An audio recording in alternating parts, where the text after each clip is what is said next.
या संदर्भातील सुनेत्रा पवार यांनी राज्यसभेसाठी अर्ज भरलेला आहे। सुनेत्रा पवार यांनी आता संपूर्ण पक्ष नेत्यांचे आभार मानलेले आहेत। राज्यसभेसाठी राष्ट्रवादी काँग्रेसमध्ये सुरू असलेला सस्पेन्स हा आज संपलेला आहे।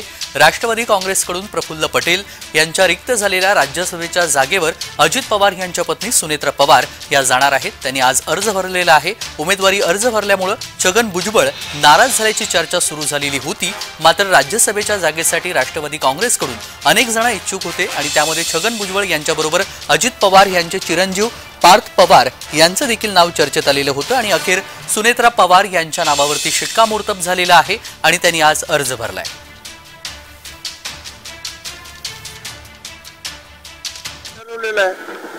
त्याच्यामध्ये अजितदादांना बोलण्यात काय अर्थ आहे? त्यांचा निर्णय थोडाच आहे, हा निर्णय सगळ्या आमच्या सगळ्यांचा निर्णय आहे। माझ्या तोंडावरून दिसतंय काय तुम्हाला नाराज?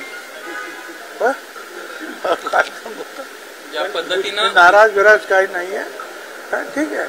पक्षामध्ये जे आहे सगळ्यांना बरोबर घेऊन चर्चा करून निर्णय घ्यायचे असतात आणि हे जे आहे मी आज नाही 57 वर्षापासून शिकतोय।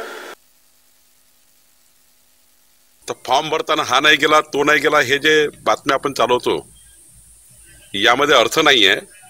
ती प्रफुल्ल पटेलांची सीट आहे, ती राष्ट्रवादीकडेच आहे आणि त्यामुळे त्यांनी फॉर्म भरला आहे। मी सुनेत्रा पवारजींचं अभिनंदन करतो।